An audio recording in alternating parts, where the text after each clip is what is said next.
The Ringside Club, A.O., Blame Boogie, Chad Law. The power's back, triple power bomb. The big dog trio in the stream yard. Go outside, hit the venue guard. It's all love when you see us, Lord. Back to the pad, on air for the pod. Ringside Club, intro to the squad. Let the show start.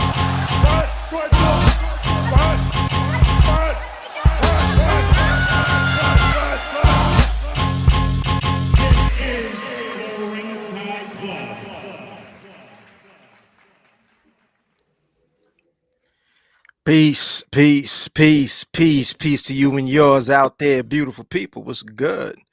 Thursday Night Live, 905 Live. We're in the building, man. Episode 110. It's a nice number. Like we usually do every Thursday night, broadcasting live from the Empire Tri-State. Welcome to the Ringside Club. Chad, what's good? Krista, what's good? Before we properly introduce, just want to get the vibes up. How's everybody feeling? How we doing? I feel like an adult today. I am tired. I am tired. Like, good. Feel like such an adult today, but I'm good. I'm happy to be here chatting with y'all today. It's been a while. Super long time coming too. It's been a while. Welcome back. You know what I'm saying? Thank you. Thank you for the November season. You know what I'm saying? It's good. You've been on the go. You know what I mean? Yeah. Catching you at a lot of press conferences and whatnot. It's only right to come make you know what I mean? Come pull up to the ring. It wouldn't be me if I wasn't in a press conference, you know. Nah, we're gonna get into that. We definitely gonna get into that. Okay. I'm feeling good. Little razzle, little dazzle. But yo, so episode 110. What we usually do around this time is introduce and reintroduce. So before we really get the show started, I want to let everybody know that everything you need to know is right at that QR code that's right next to the good sir Chad Law's right shoulder. That'll take you to theringsideclub.com. All the past episodes, all the future episodes, the podcast. Of course, you can subscribe to us on Apple Podcasts, Spotify, all other podcast platforms, plus all of the past videos and the lives right here on YouTube, man. So check that out. Tap in with us. We're across all social media as well, Instagram, TikTok, things of that nature. As far as myself, and Irene, I go by the name of A.O. Baker, man, a signature mover. Chat, what up? Just a kid, younger Dava himself, CHADLAW. You know what I'm saying? Yeah, right before rebraid day. So you know, gotta let the hair flourish a little bit. Got some rosé in the cup. Feeling good, man. Feeling good. It's definitely been a lot of good graps this week. We're looking forward to it. Shout out to the Black Guy Wrestling Podcast. We was also on their show this past week. So that was really good. Good collaboration. Absolutely. Every trip. So yeah, that's about it. And we have a very, very special guest. It's family, but a special guest nonetheless, representing those wrestling girls, the one and only Krista B. Welcome to the Ringside Club. Welcome back. Thank you for having me back. I can't wait to talk wrestling with you guys. Thank you for thinking of me and doing this. You know, it's my favorite time of the year. Survivor Series is coming up, and I know that's my favorite pay-per-view. I just might have to Is it now? Look a flight. Yes, it is. It is. We'll get into some Survivor Series. We need some Survivor Series talk, of course. Mm-hmm. They already know 1/3 of the Ringside Club. Blame Boogie. Peace to the good sir. He might pop in. He was just here during pre-pro, so he says what up to all of y'all. Chad, what we got? What's on the docket, brother? Champions Watch. Let's start off with that. Y'all know at the Ringside Club, our weekly segment is Champions Watch. What we do is we take a champion from any company, we evaluate their week, we gauge it, you know, we give praise. My champion particularly, and y'all could all each pick a different champion, is this week is going to be Okada. I loved the emphasis that is going on with the Continental Classic right now. Like it was a really good showing. The Elite are out of here. You know what I'm saying? The Harley Boys are on a break, so we don't have to worry about them running around here anymore. Now it's just going to be Okada finally having some time to shine and really show the Rainmaker that some people in AEW might feel like he hasn't really been. You know what I mean? It's been a comedy act. It was nice to see the lack of the B word being used, you know what I mean, frequently, and it was just like serious Okada. So that was cool. I did appreciate that. JR saying he's one of the best ever, I thought that was on brand for JR, you know what I mean, giving him his praise. I just think there's still a good amount of people that Okada has to win over, at least to show that, no, he really is a legit guy, and I think he's going to do it with this Continental Classic. Frothing at the mouth, pause, like when it comes to who's going to be in this whole tournament. Shelton Benjamin, as we already talked about last week, Krista, we'll probably reiterate this again, but we did a little Continental Classic preview last week where we just shot out some names we thought would be dope to be a part of the tournament. But I'm looking forward to it. So Okada defending the belt, winning the majority, winning in the end, retaining, and getting that 5. What is it? The 5th tournament title? Mm-hmm. So, Yeah, he has 4 G1s, and this will be the 5th tournament overall, first C2. Yeah, I just don't see that losing. It'd have to be wild booking, but I just don't see that losing. But that's my champion of the week. How y'all feel about Okada? For me, I feel like anybody who's had a great name overseas, New Japan, anybody, and they come over to the States, I just feel like sometimes their light is dimmed.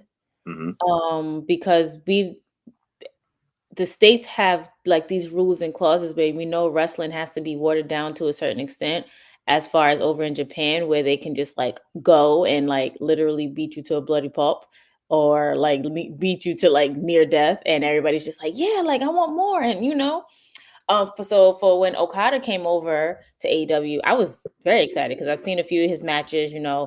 Shout out to Justin Rich. He's also put me onto Okada. He's been schooling me on Okada before he even came to AEW. So I was even more so hyped. And then he came to AEW and they put him as this caricature of a wrestler. Like they tried to make him more entertaining than he really was, and they limited him on his wrestling skills. So now that the Elite is out of here, shout out to Private Party.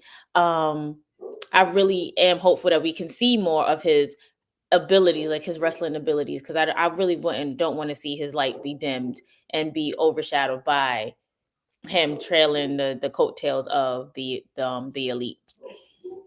And if you hear a dog barking, I am sorry. It's not mine, but she's mine because she's like behind my window. So I apologize. Blaine Boog in the building. Boom, boom, boom. Yo. What's goody? Popping, King. What up, good sir? Hi. Hi, how are you guys? I'm good. How are you? I am fantastic, except I have no idea what's happening with my camera settings, so let's slide that guy around. Hold on. Well, you get that together. Now, I agree with you, Chris. So, like when Okada, before it was even announced whether he was going to be moving, I think everybody knew that he was definitely going to AEW just because of the ties, but it wasn't. I was official. the NXT guy. You remember? I was on the NXT train. Looking back on it, I might have been wilding considering what NXT is looking like right now. Might have been wilding. Might have been wilding. That just wasn't a good fit. It didn't make sense to me at the time, but nonetheless, before he was officially like announced as a signee for any company, I was saying one of the things that I was, a little leery of was seeing Okada on regular TV, weekly TV. Like a lot of the aura and a lot of the reputation that he had as far as fans over here in the West had everything to do with I only see and hear about these big matches and I check in. So there's still a little bit of a special feeling to him as opposed to having to kind of run weekly TV. And I was like, man, I don't want to see Okada in the back and then he's being interviewed and then he just has to stare off in the distance while we cut the commercial break and, those types of things. It's just like, there's nothing special. You take away what's special. What I thought they did all right was, this character gave him a chance to connect with the fans other than just the wrestling. And now we know that that's already in the bag and that's something that he can pull out of his bag at any time. And this is going to be his coming out party. Like C2, make no mistake about it. He's going to be in there with, the best that AEW has to offer as far as this tournament is concerned. And he's going to get busy. You know what I mean? He's going to get busy and he's going to put a little more prestige on that title, at least for the next month and the remainder of 2024. I don't want to see him versus Takeshita yet. I'm not yet. Not yet. Big money. Not yet. That right there is like a New Japan Pro match, only because I feel like they have to take it to that limit. Like they have to stretch it to that point. Like their match has to go beyond what we can or we are allowed to see in the US, like from a US audience perspective. I would love to see how far, like Takeshita and Ospreay, that I think it was like the first one that they had at AEW, and he made Ospreay hit his back on that second turnbuckle. I was just like, I am sold. I love him. And yes. So them two, Knowing what I know about Okada from New Japan Pro and being over in Japan, and knowing I know about Takeshita, I need that match. I need it. Hands Big down. money I think match. we could do it in the Wrestle Dynasty. Is that it? Wrestle Dynasty. Yeah, they doing that the January 5th show, right? Yeah. I'd rather them do that there as opposed to the Continental Classic World's End finale. Like, I just think right now in AEW they're on two different trajectories, and it has to warm up. It has to warm up. Like we have to see little tidbits before they can just like be in a ring and go at each other. Plus, like the Continental Classic has 20-minute time limits for every match, and that's a match that I want to see 30 minutes plus 35. Like, yeah, exactly. Go the distance for sure. Yeah. Krista, real quick, your top 5 people you want to see in the C2 this year. Only got 5. Any 5. You're already gonna have like 18 wrestlers in that tournament, so just 5 is fine. Cream of the crop. This is AEW's thing, right? Yeah, yes, it's the Continental Classic. Yeah. And this is the men, right? It's not the women. Yeah, it's just the men's tournament. Okay. Of course, I want to see Shelton Benjamin. Like his match with Leo Rush. He murdered that boy. He killed him. Killed him on sight. Like he legally murdered him, and we were. Not only do we have the same birthday, but we have the same brain right now. That was literally I was literally just writing my picks. That was my first pick. Wait, we have the same birthday? Yeah, March 9th. Oh, period. Hey, what up? Period. RP. Yeah. Now we got to celebrate. That's it. What you guys buying us? You know what I'm saying? Now you know. Right. Yeah, I got to buy us something. So yes, absolutely Shelton Benjamin, because he is so phenomenal, and I'm so upset, but also glad in a way that WWE didn't use him as much towards the end, because now he has so much more to showcase and so much more to like put out there for the world. I don't know if I'm ready to see Bobby Lashley in that. Nah, I'm not ready to see Bobby Lashley in that. Of course, Will Ospreay. Hey, Letty. Letty was popping. Of course, Will Ospreay. I really want to see Will Ospreay in there. I want to see both members of Private Party in there. So I guess that's what 3 and 4. Really? And fun fact, I grew up with one of Private Party in the hood. Like we grew up in the same hood. So. Isaiah? I think so. The dark skinned one. Oh, Mark Quinn. They pretty local. You know what I mean? Mark Quinn. Yeah, we grew up in the same hood. My friend told me, he was like, "You don't remember him going around doing wrestling moves on people?" I was like, "Nah, I don't remember that part." But shout out to him. And my 5th one, I don't know. I feel like I would want to see Swerve in that. Like somewhere in the mix, I would want to see Swerve in that. Yeah. Yeah, those are my top 5. What's up, Justin? Justin Rich, what up? What's good, family? I like those. Good names. Hey, yo, who you feeling for your champion watch this week? Not to spoil what I'm sure we'll get into a little bit later from this past weekend, but I'm going to just in and out real quick say my champ of the week is the first 4th rope champ, Zilla Fatu. Great show. Tight. Bloodline reigns supreme across another federation in the business. Good call. You know what I mean? And he went 1-on-1 with Moose and became the inaugural 4th rope champ. So thank God. Shout to him. Yeah, right. Now, how is Zilla's moveset particularly? It's very Bloodline. It's very Samoan. I was just gonna say, he's like, I don't know how to really explain it. He's not quite Braun Breaker explosive, but he's got a little bit more snap, like explosiveness than the other Samoans I've seen wrestle. He favors Jacob more than anybody, but yeah, he's ill, bro. I just like his attitude more than anything. He's you know what I mean? He is Samoan, but he also is wrestling Samoan too. You know what I'm saying? Like he plays into that that gimmick and turns it up a lot. So that's a good pick. Yeah, but it's good with as far as the splashes, super kicks. He's very Bloodline. Yeah, you're gonna get you with that thumb, bro. The nervous butts, just doing the headbutt out of nowhere when you ain't got nothing else to do, so you just headbutt a nigga. Hey, coming off carry the rope, on tradition, man. Coming off the top rope for no reason, just cause. Word. But nah, yeah, I'm going with Zilla Fatu. Solid. Krista, who you got? Who your champion this week? My champion this week. I gotta go with my girl. I know they're a tag team, But I gotta go with Bianca. Okay. After she slapped the Sonic rings out of Liv. Yes, Like, she did. she slapped the Yes, she Sonic rings did. out of her. And I'm sorry again about the dog. Right. No, The that's reason the I'm fifth going with member tonight. We good. It's Braun Breaker about to make the, you know what I mean, make Yeah. an entrance. always she's like always, she's not even my, like, she's not, you would think she's in my house and she's not. That's how loud she is. Like, she's not in my house. Although they are a tag team, Jade and Bianca's skill sets, they move sets, they move very well together. But Bianca, you know, she's more seasoned than Jade, you know. And she's always with it. Like, she's always on go. She's always with the shit. So when she slapped the Sonic rings out of Liv Morgan, it was just like, all right, like, what y'all trying to do? Like, what y'all want to do? And then I don't know if y'all saw the clip when they, like, the backstage clip after they chased them out of the ring or whatever. Bianca kind of like swung her ponytail to hit them while they were still running. It's just like, now it's on site every time I see you. Every time I see you is on And I site. like I'm that gonna energy. I hit you like after that energy. every time. Like, it's just that energy. So yeah. She gives I'm Bailey going that with energy still. Huh? She gives Bailey that energy still. She's like, yo, I can't forget that, like, we had like damn near a year to 2 years of me feuding with your faction. Like, I still, even though you're a baby face, like, it's still, you know what I mean? I got my eye out for you, yo. So I do like that Bianca keeps a mental note. Yeah, she keeps them. I think it's a 9 baby thing because she's April 9th. So we just gonna keep the mental notes. Like, oh, okay, don't think I forgot. I'm You know for what I'm you, saying? but 9. Nines.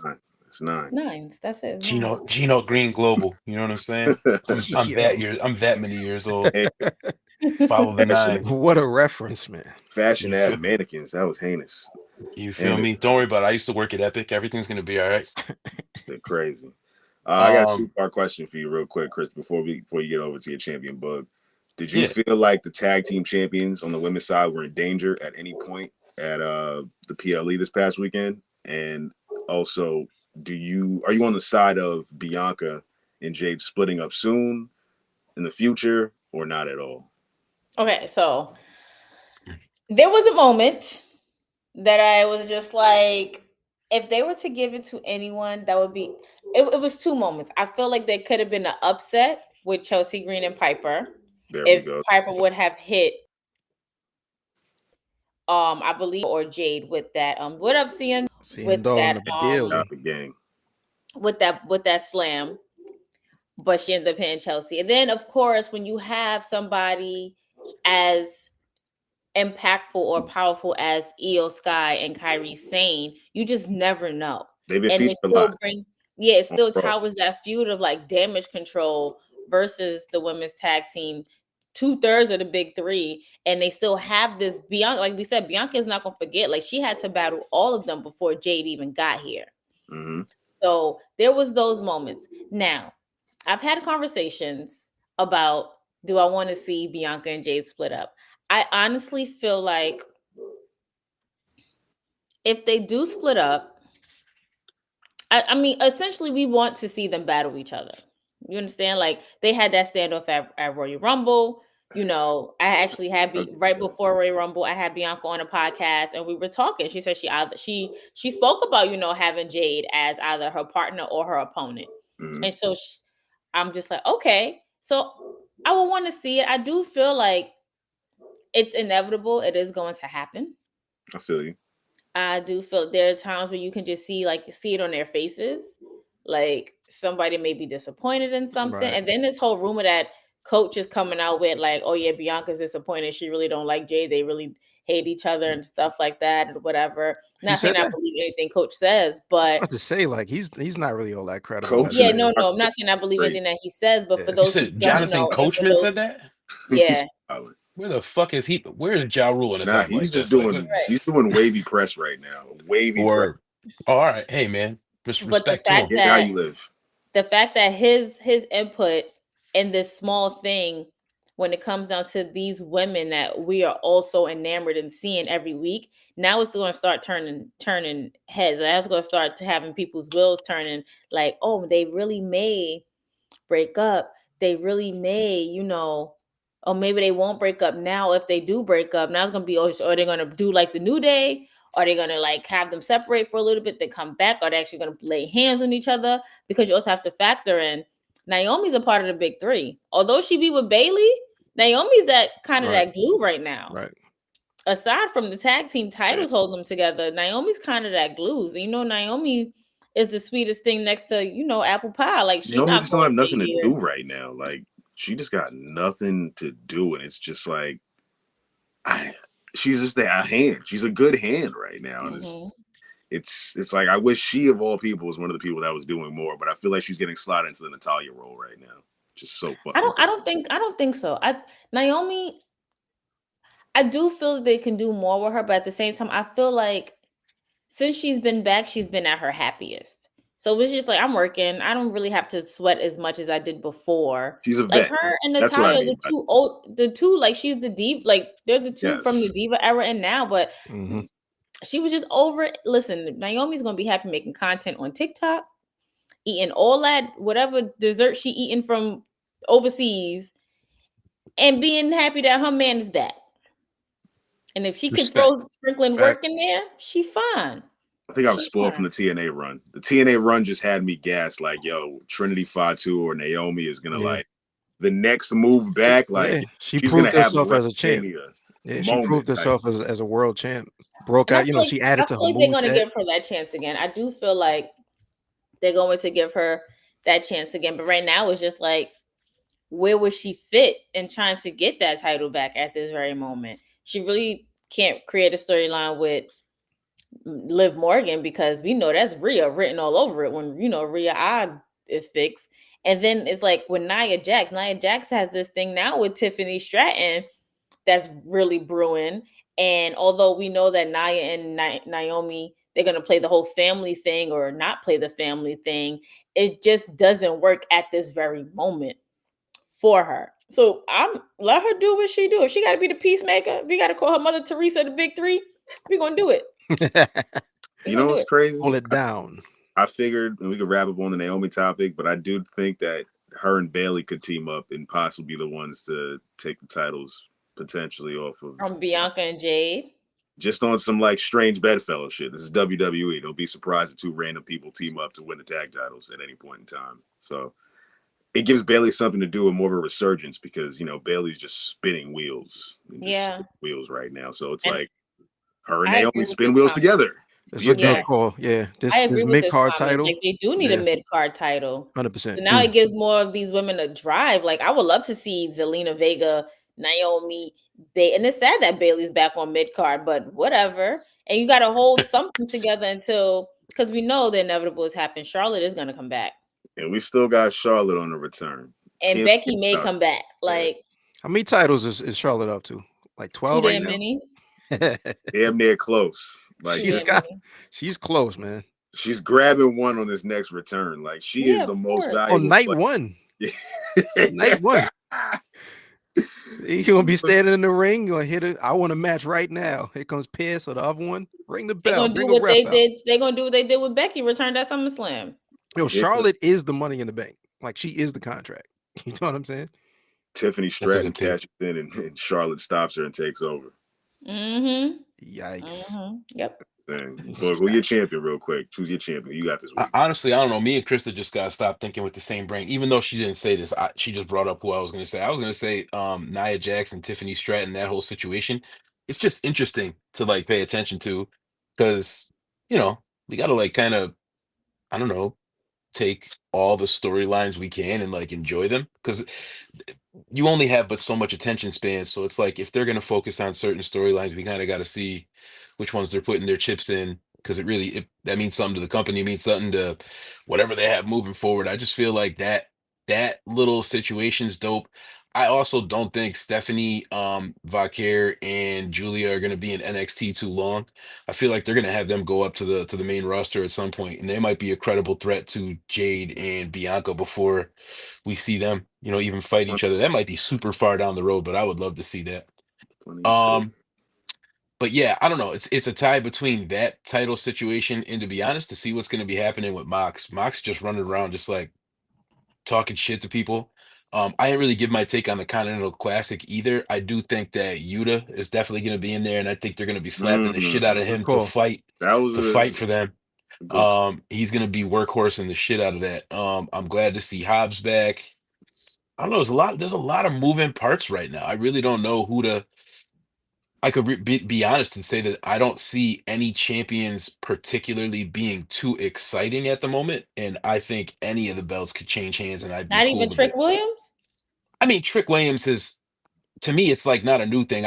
When I see NXT, I see Trick Williams like as the champion, even when he doesn't have the belt. He's just got so much charisma that I'm just like, I fuck with that dude no matter what. But again, I think that that's a cool title scene. I honestly think the women's side of NXT is just so much more Smoke shit. stacked than the men's side of things. So it's like I think I'm just more interested in what could happen on the women's side of things over there. But yeah, I mean, I don't really don't know. There's too many champions to really pay attention to at this moment, especially just That's why in it's just one. WWE on It's the all main good. roster. It's all good. But yeah, that's it. Just a couple of to take note and pay attention to. Mainly what's going on with Nia Jax and Tiffany Stratton. I think that's hysterical. I just can't wait to see that play out. It's gonna be a goodie. It's definitely gonna be a goodie. So that was our Champions Watch this week, y'all. We're gonna get into Prepped and Cooked. Krista, this is our Prepped and Cooked segment. What we do here is we prep a wrestler. People. If we hurt yeah, people in this segment. Yes, we hurt people. We hurt people. Yes. No. Prepped is just our scan of the wrestler, you know what I mean, that I chose from the week that I feel like is currently on a course of a downward spiral. It's going to start, you know what I mean? Their week hasn't been the most enticing. It doesn't look good for their trajectory. And Cooked is just absolutely done. Sauteed, flambéed, marinated, everything. They are just having a terrible week, and they're probably going to have a terrible rest of the month and season. So my prep this week might be unpopular demand, but it's a trending topic. I'm going to go Malachi Black. Malachi Black is prepped this week for me. Yes. Yeah. I didn't say Cooked. Definitely ain't going to say Cooked. But I just think amongst all this, like, retirement, is he done? Is he leaving? Going back to WWE? Every time he has a big singles match that matters, he's lost all of them. Is he a babyface? Is he a heel? I just think this whole week in general, especially with that match with Adam Cole, who was just like a French fry and has the moveset that I never want to see executed ever again. Oh, God. Adam Cole moveset is just horrendous, but Malachi Black succumbed to that. It was one knee. I think it was one knee that did it. After like rolling over. Not only that, he kicked out of the end, like out of the spinning. I don't think I've ever seen anyone really besides kick out of Cody. That. Yeah. So craziness. Yeah, man. So I just think Malachi Black this week. When I look at the results of a lot of the shows, this one stuck out to me just for prep. And you said this is your prepped? This is my person? prep. I didn't say he's cooked. He's just prepped. Right. He's had a rough week. You know what I mean? It's just I like this guy a lot, so I don't know. I like him as a person, so I don't know if I could prep him, but I'll let you cook, bro. I'll let you cook. You know what I mean? That's it. You know what I mean? That's all I got with Malachi Black. He's prepped. I didn't say he's cooked. He's just having a rough week, and I just don't see anything happening per se moving forward where Malachi Black is going to be like top of the card, top of the upper mid card. If anything, I think he would just go back to WWE and continue his storyline with Seth Rollins, which would be very good arc.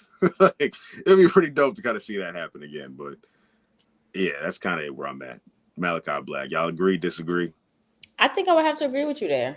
I feel like Malachi Black, he's done what he was supposed to do in AEW, or he's tried to do, because we know that AEW has dropped the ball with that whole faction to begin with. And for all of that, they could have just stayed in WWE and advanced on what that faction was supposed to become. Malachi Black is an amazing wrestler. And it sucks that I feel like his talent was kind of wasted on Adam Cole's match. Yeah. I mean, yeah, that for sure. When they had that trios title run, when they first got those titles, they were fucking white hot, bro. Like that they were ridiculous. I remember seeing them live, and the crowd was all about the House of Black, Julia, like all that shit, like Julia Hart, all that. But that's funny you say that, because I actually just went down memory lane recently and was like, I forgot they had a match with the Elite for the titles. Yeah. Oh shit. Chad, we were there when Buddy Matthews debuted, I'm pretty sure. Maybe that wasn't the same one we went to. We went to a different one. Never mind. Now we were there when who the fuck was it? Somebody debuted. It was MJF Day. I know it was in Queens. Oh somewhere. yes, we were at MJF Day. Yes, Yeah. That's when we went to MJF Day. That was a vibe. But yeah, Malachi Black. Hey, how you feel? I mean, I'd even extend that to Buddy as well. Like, for the life of me, like, I get what they're trying to do with Adam Cole. They're trying to heat him up, but you can hear from the response of the crowd on both weeks that we're not buying this.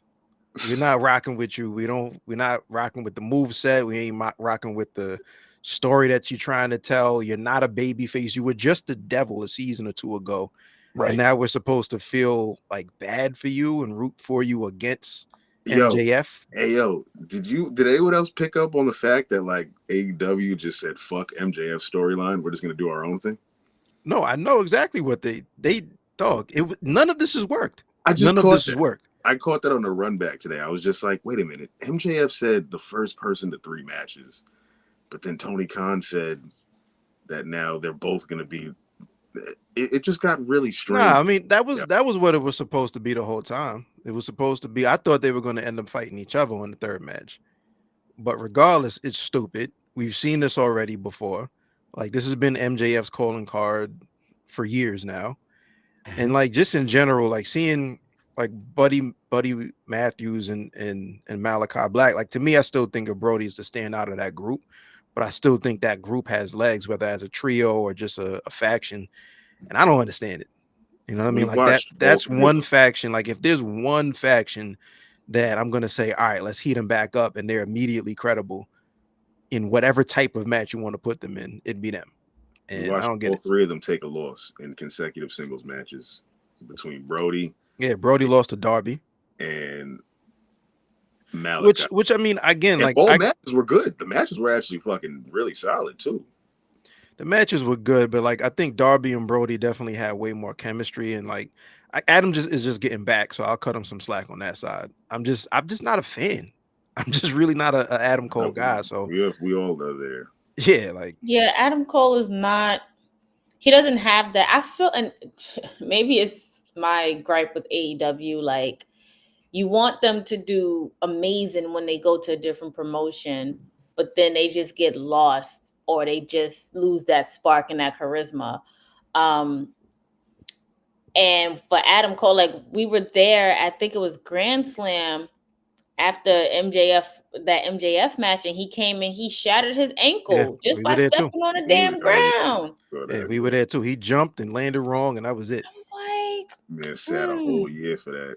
Plus, right, sat out a whole year, came out to the ring in a wheelchair and everything. It was just like, I think like they tried to force that storyline with him in the wheelchair, and that didn't work. Like, he probably would have been better off just kind of chilling, falling off the grid for a year, and then coming back and getting back stronger. I feel like Tony Khan sits and watched tape of old WWE, like Bret Hart in the wheelchair when he got super kicked by Shawn Michaels. But I'm gonna keep it a buck though. Like, I'm not inspired. I'm really going all the way back to NXT, and I might be on the island by myself here, but just wasn't a fan of Adam Cole like that either over in NXT. Like, it's way too dramatic.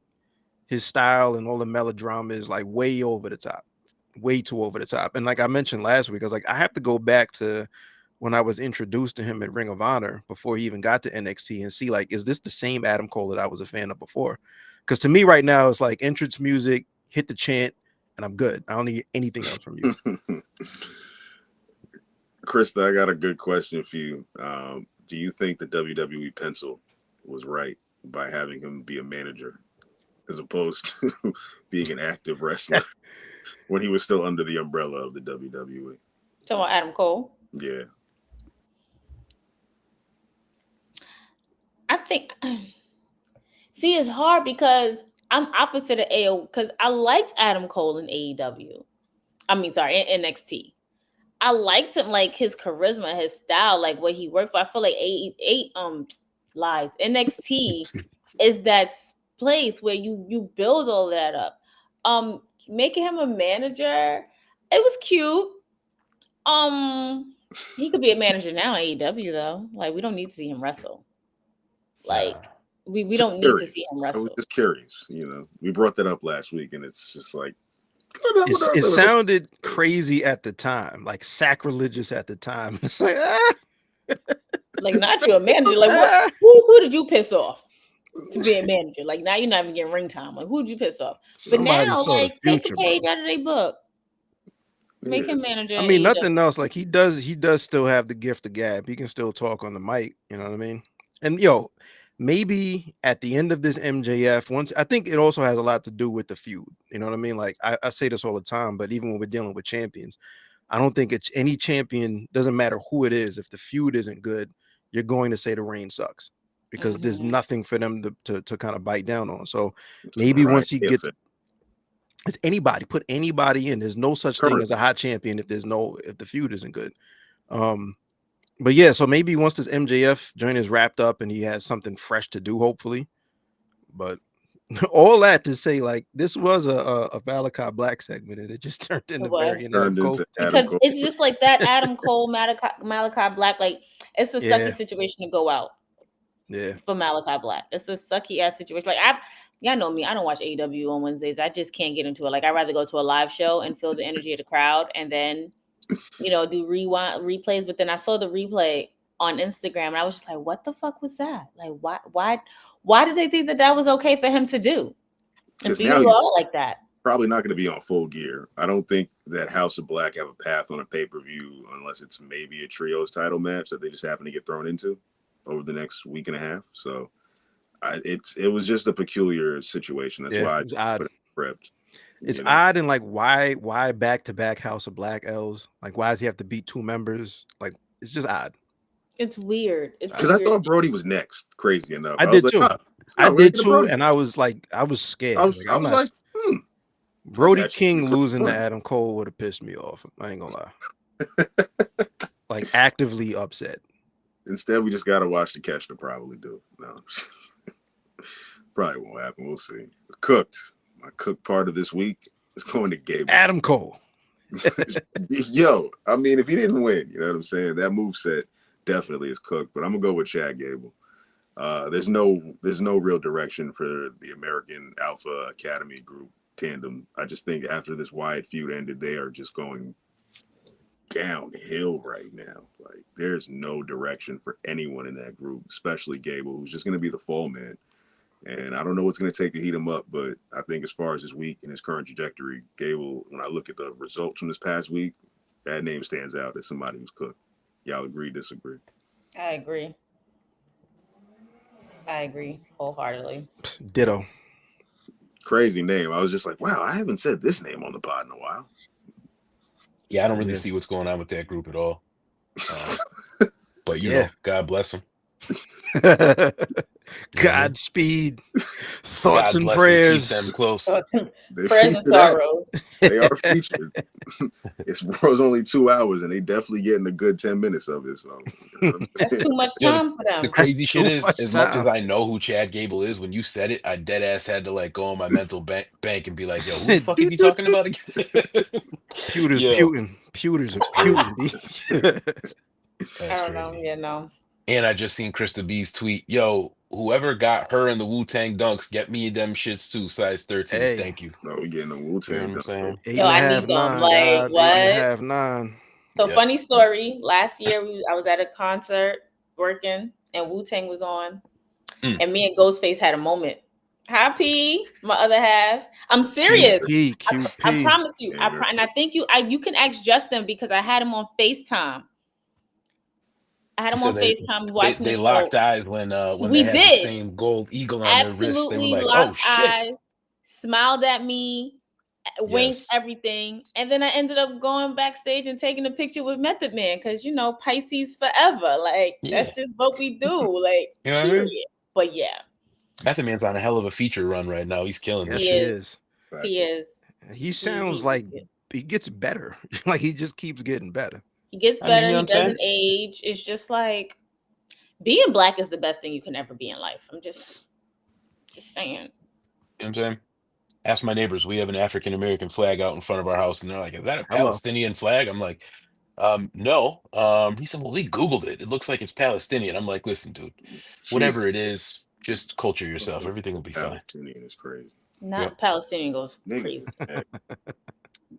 But that's our prepped and cooked segment of the week, y'all. The almighty RSC. Make sure y'all like and subscribe. Tell a friend to tell a friend. Yeah. You know what I'm saying? Appreciate everybody that's watching right now.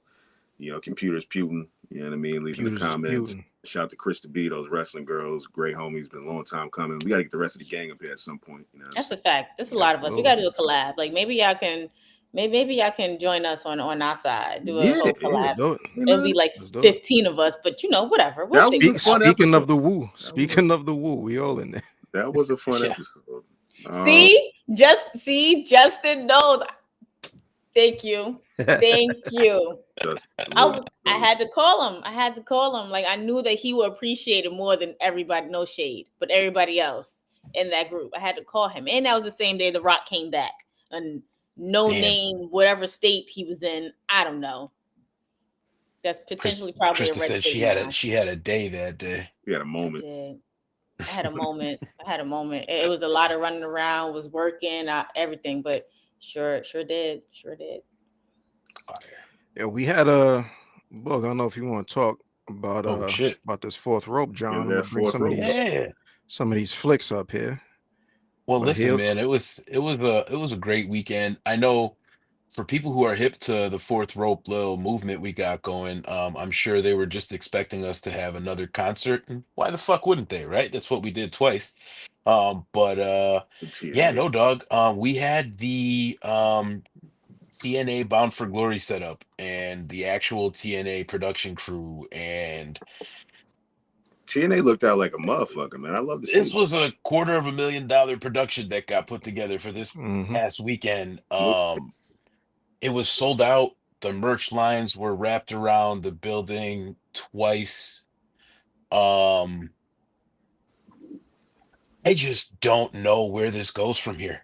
Super excited about it because New York, obviously. When I from New York, I'm just so mad I couldn't go. When I first realized that there were people that liked hip hop and wrestling like I did too, it was like, wait, what? And then everybody just turned into the Spider-Man meme. And there's so many of us out there that literally fucking love and breathe and bleed this shit.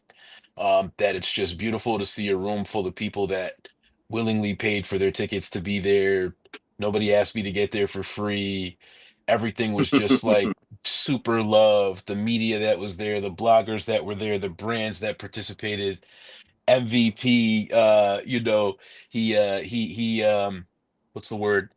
He baptized me to the backstage affairs that happen at wrestling events. Shouts out to him. He's a real respectable and stand-up dude.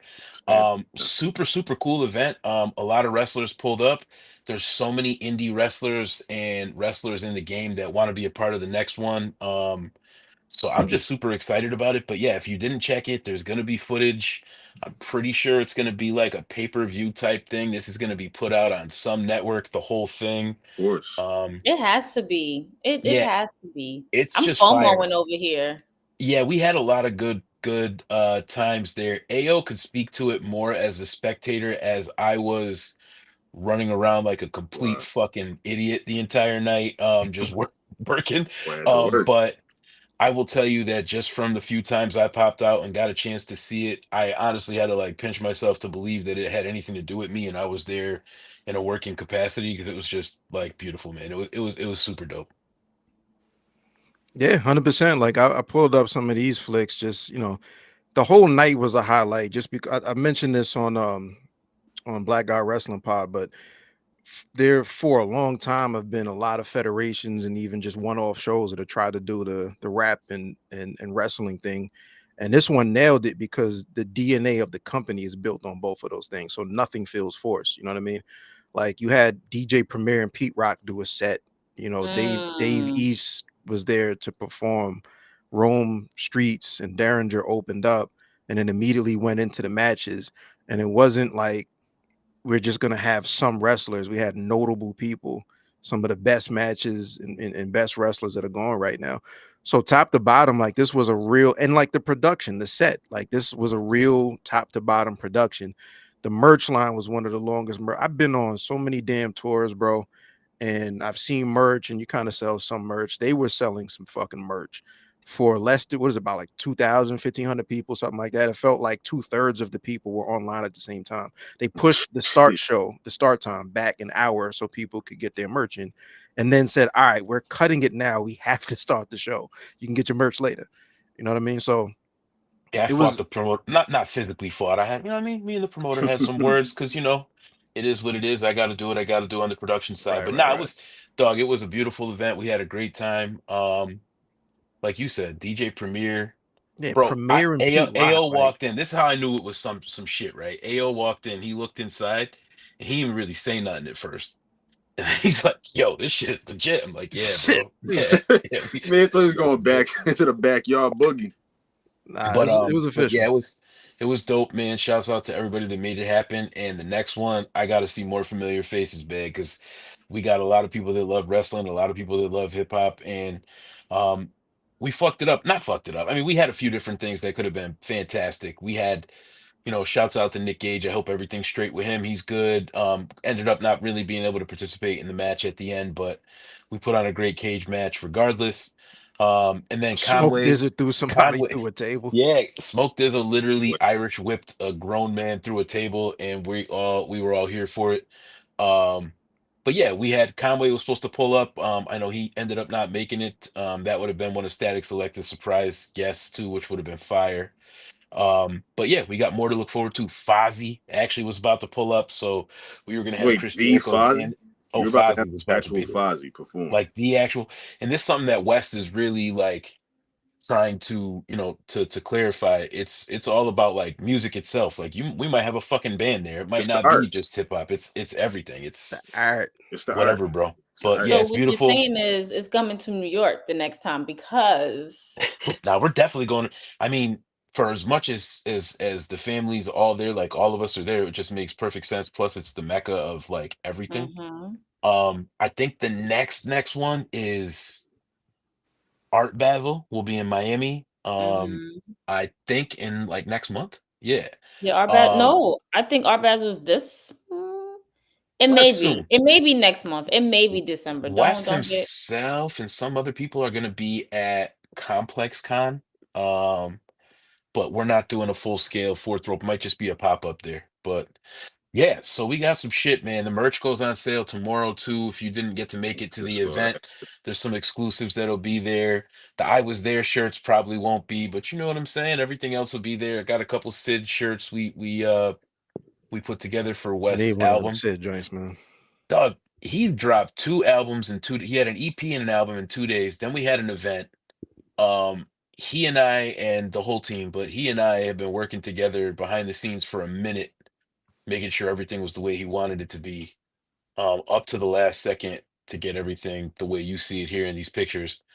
And yeah, man, it was a beautiful night. I don't want to take up the whole rest of the Nah, pod, but it came out really well, man. it Came out was lovely, really man. well. I actually, when I saw Chad miss his flight, I cried a little bit. I cried just one short little gangster tear just came down.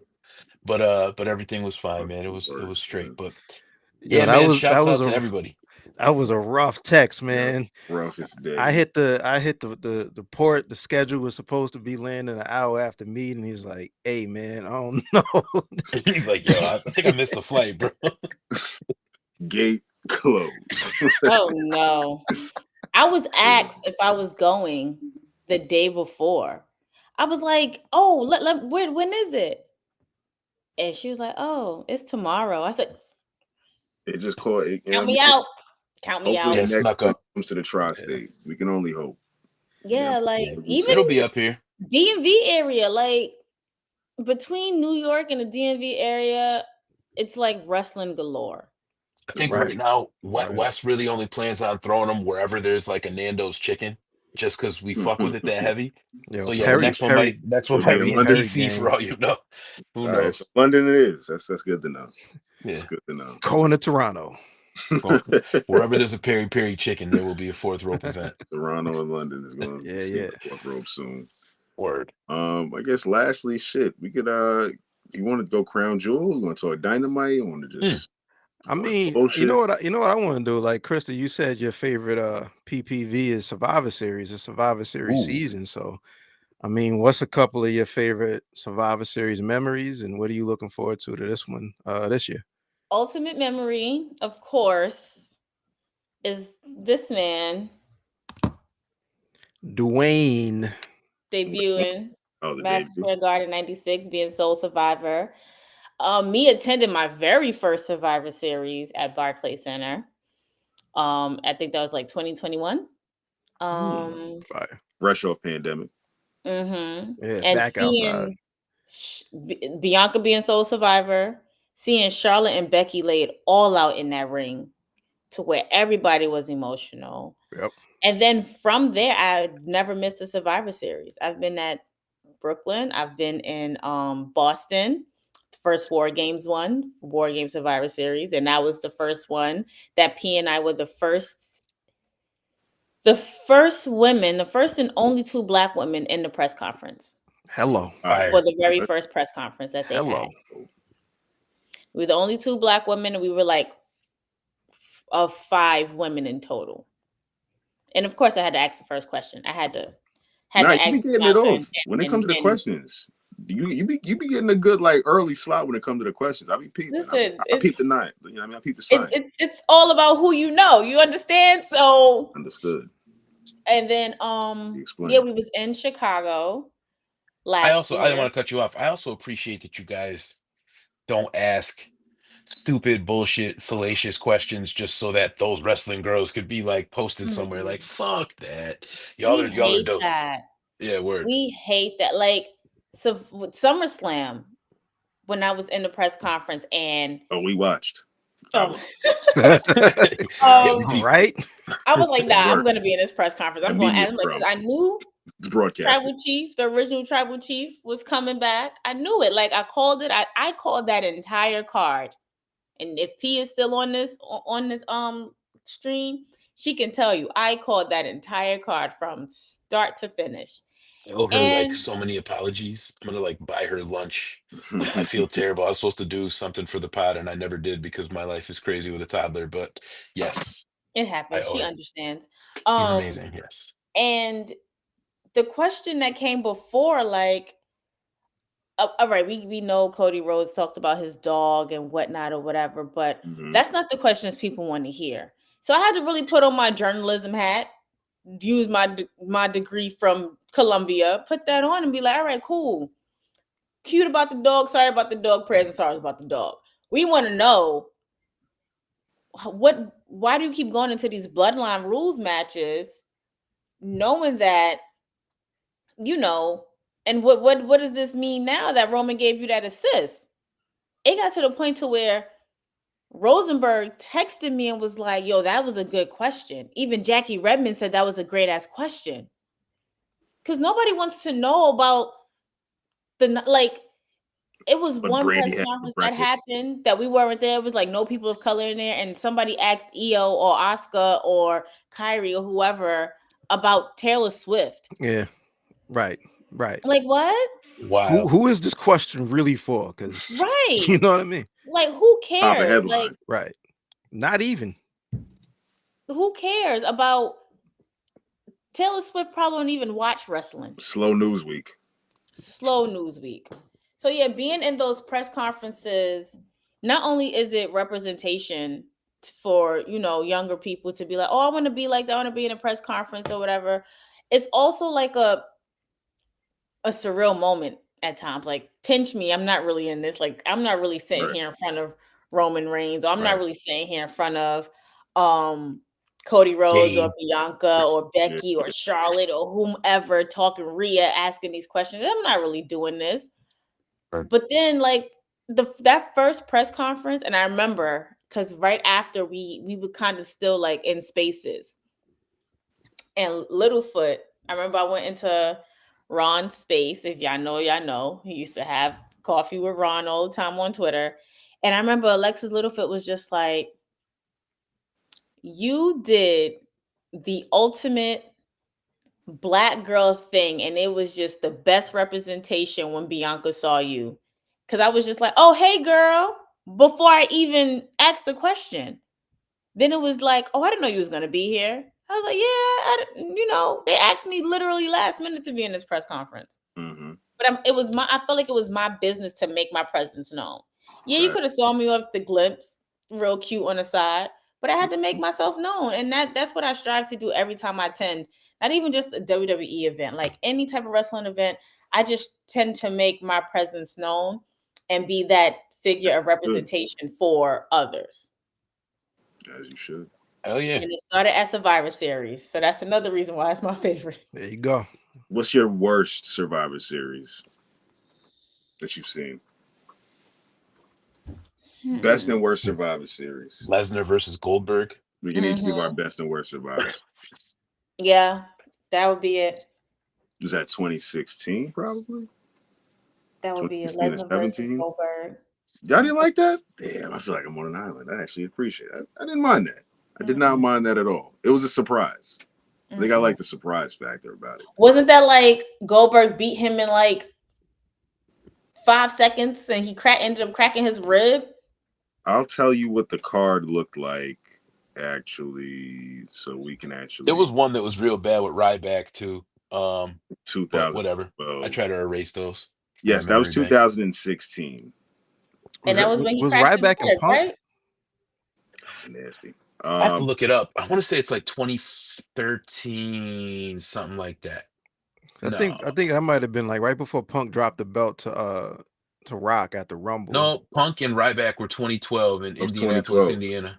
That was a heinous time because I sat through that era. The Hell in a Cell match, all of it. The fucking stupid referee. I didn't sit through that. I couldn't sit through that. That was a bad time when it was like, who the fuck is this guy? Like, yeah, no, I wasn't sitting through that. I was honestly during that time I was in my party era, so I was like, I don't know what wrestling is anymore. I was partying.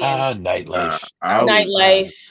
Now I can't keep my eyes open right now. Okay. I remember Outside. I turned 30 and my bedtime's 9 p.m. Outside used to be amazing. It used to be great. Now it's like, you want to go outside? Absolutely not. But I also feel like my favorite. That card was kind of that whole time was really interesting, actually. Like some of the matches that I'm looking at from 2016, Kane defeated Luke Harper by pinfall in 10 minutes. The Miz defeated Sami Zayn for the Intercontinental title. I hate the Miz. It was a lot of brand warfare. Ditto. Oh shit! She's so happy he's chained to a chair right now. I am so happy. Put the tape back on his mouth. Right? Fuck that guy. Yeah, it was 52 minutes worth of brand warfare match between Team SmackDown and Team Raw. Braun Strowman, Chris Jericho, Kevin Owens, Roman Reigns, Seth Rollins versus AJ Styles, Bray Wyatt, Dean Ambrose, Randy Orton, and Shane McMahon. That was 52 minutes. Whew. I actually like that. My thing is that I love the lead ups to Survivor Series, like the invasions. Like when NXT invaded that year, I was like, whoa. That was cool. Hold on. That was like cool. Now this is what we're doing, like Shawn Michaels. And I think Shawn Michaels came out with the tank. If I'm not mistaken. I'm like, cool. This is a DX thing, not a NXT thing, but whatever. And I also liked when I believe it was Kurt Angle who was GM of Raw, and he had the entire Shield. So he had the shirt was divided. It was like Raw and then Survivor or Shield. It was the Raw colors and the Shield shirt. And Kurt Angle hemmed up Shane McMahon and was like, so they're trying to do this to us. All right, cool. But then also in that same breath, Nia Jax broke Becky Lynch's face. Yep. So I love the invasion, the lead ups to cool. That was a cool concept. I'm just mad they don't do it no more because now we know that it's war games. Like we don't have those Survivor Series teams anymore because it's war games. Now we can still get it all. Give us a war games match and still give us, I feel like the women don't need a war games match. I feel like the women just need a traditional Survivor Series, right? Yeah, I do. Like, not saying, because like I said, I was in Chicago and I think I got a picture of all 4 of them sitting on top of that cage last year. I do. Not saying that they can't do anything with it, but being that these women's stories is just so it's gonna suck to like just put 4 or 5 women in a war games cage. You can just do like a 4 corners war games match with 4 different teams in each corner. In regard to that brand warfare tag match, WWE need to write my check. That was what a good draft? They can't do none of these. Oh, what They can't draft? do no Team Raw versus Team SmackDown in this era. At this What point. draft? Randy Orton's on both teams. Yeah, Randy you know what I'm Orton's on saying?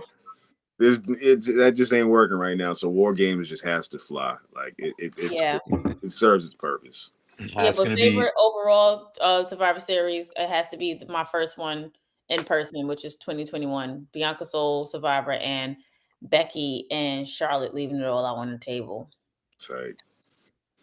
Worst one was the Goldberg and Brock 2016. Yeah, that was a pretty wavy. That was a wavy card in general. That was crazy. Yeah, that was crazy.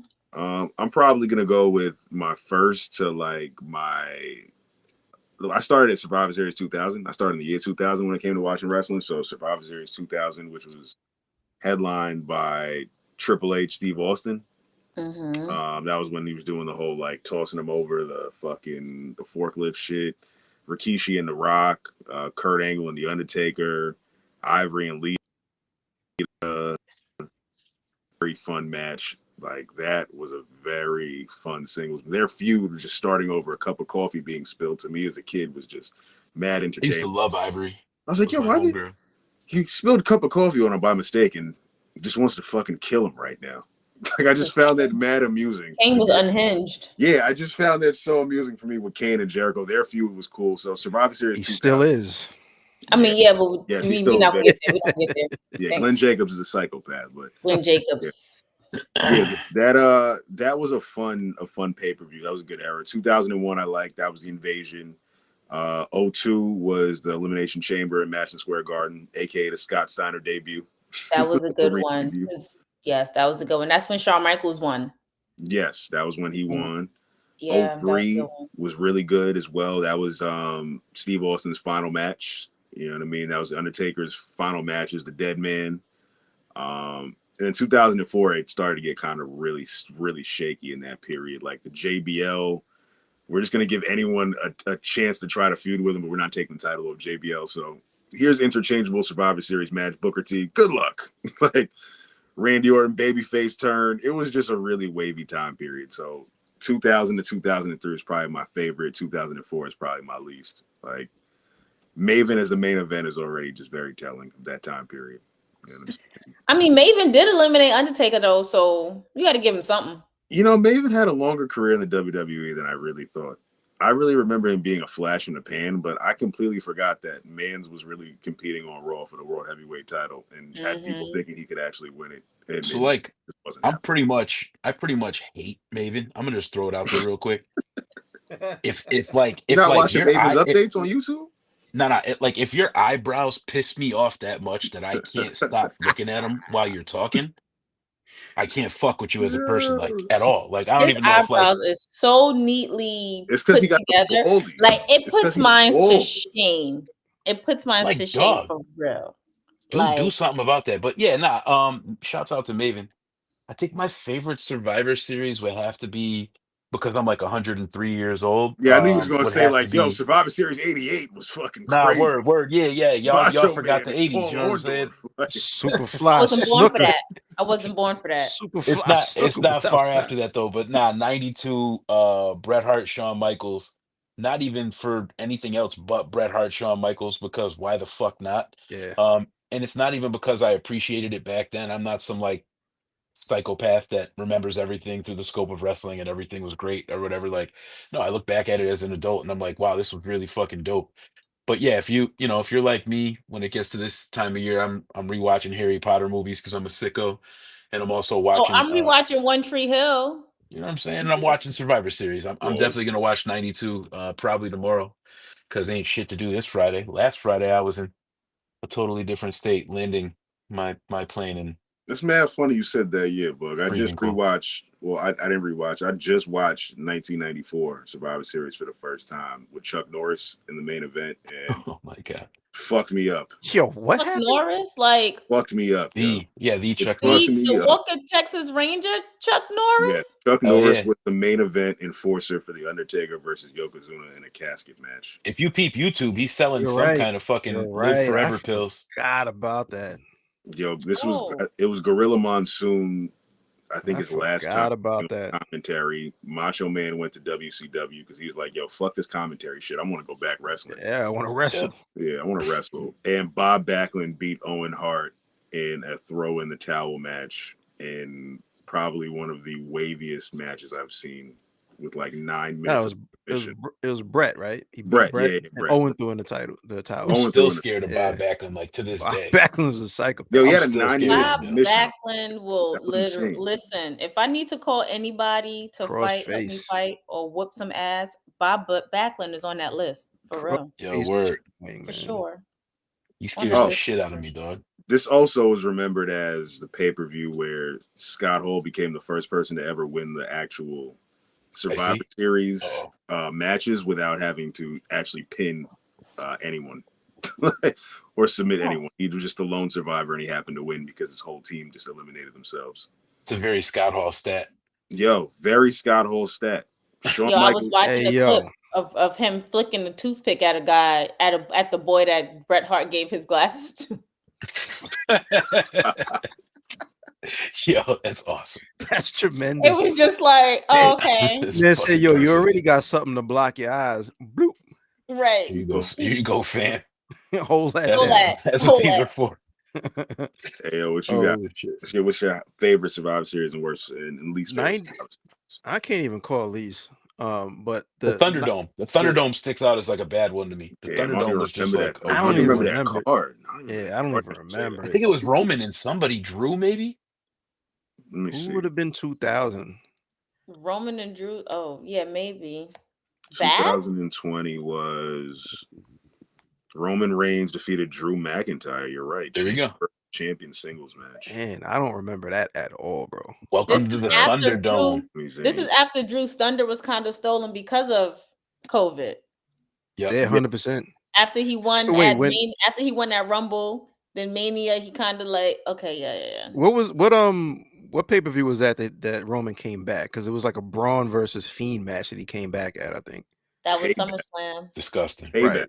I think it was Payback. No. Was it SummerSlam? It was SummerSlam. He came back, and then the week after, he won the title. Yeah, that was SummerSlam. He came back to beat up the Fiend. Yeah. I know my tribal chief come back. Mad quick turnaround on the PLE. Literally, like, yo, we got a PLE in 2 weeks. Yo, I'm gonna need that title next week. Yeah, that was crazy. That was a good period. As fucked up as it was, I was just like, this is kind of refreshing, actually. Speaking of which, they asked Zilla what his thoughts were on the tribal chief situation in the WWE, and he said that Roman Reigns is still his tribal chief. I don't know if that's because he's not slow. You know what I'm saying? And I just found out that Lance just signed with WWE. Hey, Hawaii. Mm-hmm. That whole WWE ID thing is gonna do some dope shit. Just saying. Could be breaking news right here. Because I need somebody to replace Sami Zayn for real. Because I can't. Yeah. Oh, you not rocking? No, I agree with. Listen. Cheap plug. I dropped the Krista's Corner. It will be out tomorrow, so make sure y'all subscribe to Those Wrestling Girls YouTube to check out my thoughts on that. But I agree with my co-host now. Sami Zayn needs to stop minding people's business. Damn. Hello. All right. Stop minding people. At first, I was like, no, P, But now, after that Crown Jewel debacle, you ain't want to be part of the bloodline. Now you want to insert yourself in the bloodline business. Now you want to be all in the videos. Like, yeah. Fair. Sammy Uso, get out of here. So, 98 was the release. 98. 98. That was when The Rock won the title. They had the Deadly Games tournament. And I liked it because the format was really different. It was a one-night tournament for the world title. And that's when he joined the corporation, and we got the corporate champ. I think that was his first title, if I'm not mistaken. It was 18 matches on his card. Well, granted, they're all 2-3 minutes. Yeah, they were all like, I think that was his first one. That was his first title. But that broke my heart for real. Yeah, because that was 98. Yeah, that was 98. Vince trying to redo the Montreal. He did the Montreal, did the Montreal screw job. It was Rock versus Mankind in the finals. Mankind. Yeah. I know he beat Big Boss Man, and he beat some might have been Shamrock.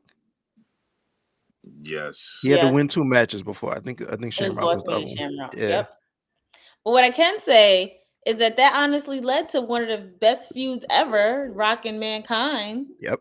Although I still can't watch the I Quit match to this very day. I haven't seen it in a while. Like I used to watch it all the time, and like I don't know. The older I get, it's more like I can't sit there and watch that shit. I had an ex-boyfriend of mine, who was my boyfriend at the time, bought me this whole Rock box set DVD, like of all his matches. Yeah.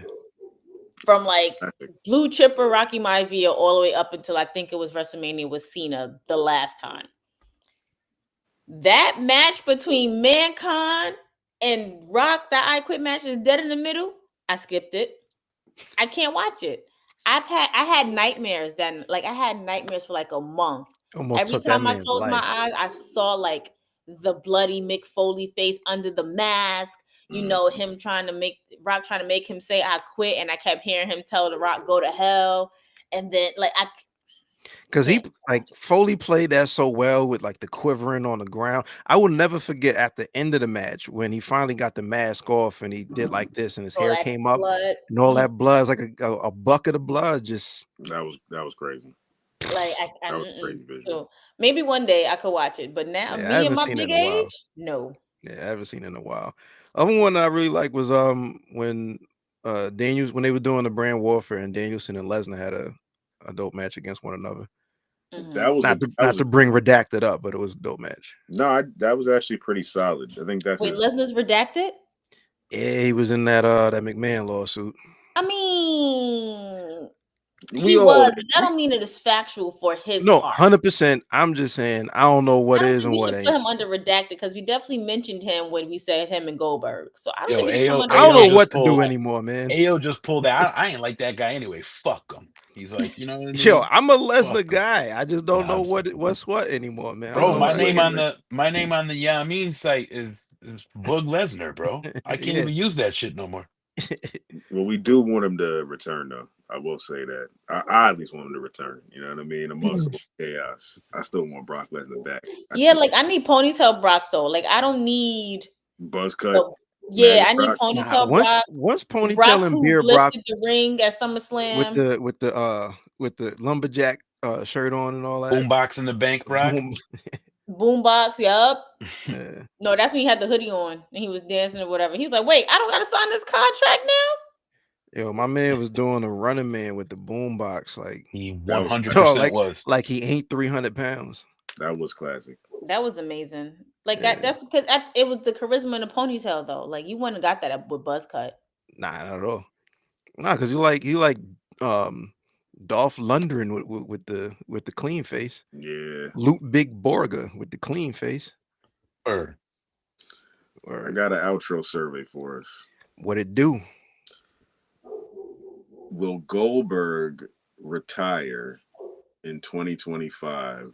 Well, actually, let me rephrase that. Who will retire Goldberg in 2025? Who's his last match going to be with? I'm going to go with Jerry Lawler. That'd be insane. That's Vince McMahon booking 101. You trying to send to his grave? I got the fucking Ica Pro. You know what I got. Yo, your man Lawler taking a spear is dead on arrival, though.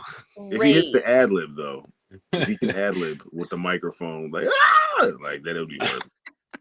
That man already had a heart attack after a match. I think he had a stroke too. Right. Like you are very right about that. I'm going. I think it's gonna be Braun. I think it's gonna be Braun Breaker. That's what I think. I said Braun Breaker. That's crazy. I'm going bronze. Yeah, Braun, I think it's Breaker. Breaker. Like, 1-9. I feel like WWE is gonna do something stupid, like put Cody Rhodes in that damn match. Oh man, it's just like why would you do that? Cody Rhodes can barely breathe as is. And you're gonna put him with Goldberg, and we know you're gonna try to do an upset, and it's just not gonna make sense.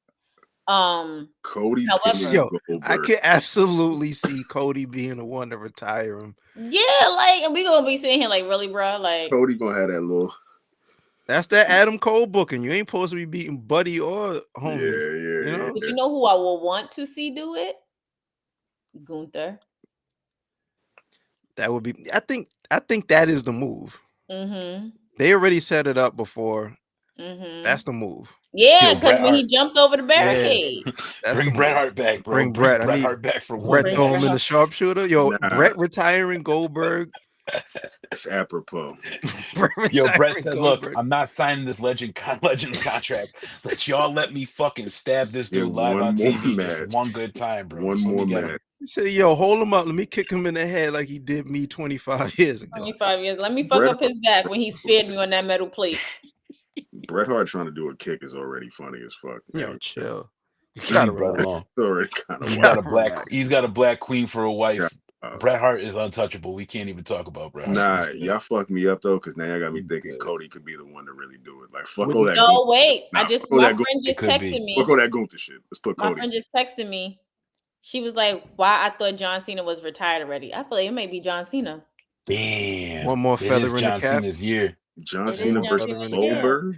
Never There's a seen lot that. of retirements coming up too, man. Yeah, he got to go out big. I feel like it may be John Cena. John One more Cena feather versus in the Goldberg. We've never seen that, have we? No.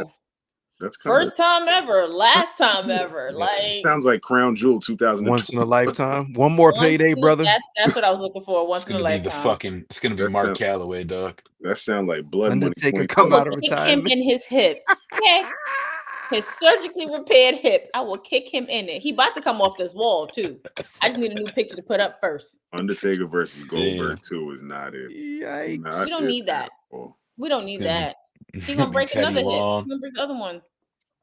Yeah, that We was don't need that. that's the on my No, let it be Shane McMahon. Oh shit! If Shingo it's Shane, Mac I off love the it. top. He gonna hit that coast to coast. That's it. I don't know if he can hit that shit anymore, man. He tore his quads in the joint with the Miz. He just in the joint. just It was fell. He just said, "I don't know if he hit that shit." he just ran the ropes. It wasn't even a joint. He ran Nah, the it's gonna ropes. be. It's gonna be somebody stupid. You Yo, know, I Snoop missed had to it. hold it down. He I ran missed the It's gonna it. be fucking Logan Paul. Watch, Logan Next Paul's thing you gonna know, retire we It's gonna got be a Logan people's Paul. elbow from Snoop Dogg. Yo, Nah, when I tell you I was so mad I missed it, I went to the bathroom Oh and my I promise God. you, it was I one of those didn't moments. hear the music. And also missed because I was talking to Jamel Hill, we was like out there talking. I didn't hear anything. Like no music. I didn't hear the pop, no nothing. I come back, P was like, yo, you missed it. Shane McMahon was just here. I said, where? Because I didn't hear no music. He came and he went. I Yo, came boy, back let's to go. Snoop clotheslining the Miz and beating him up. I'm like, why he beating up the Miz? And then Triple H was like, shout out to Snoop for the audible, for holding it together. Because, you know, he's such a professional. And I'm like, oh, my God. Oh, my God. Shouts out to Snoop. Crumpled Man, like this a shit- fast food rapper. That was insane. Ooh, ooh, ooh, ooh. That's exactly what happened. Watch that man. Cue the Neptune sound. Yo. That's Krista, wild. we appreciate you. Thank you for pulling up to 110 of Thank you them for having things. me. RSC. Absolutely. This was fun. Thank you for Yes. having me. I appreciate it.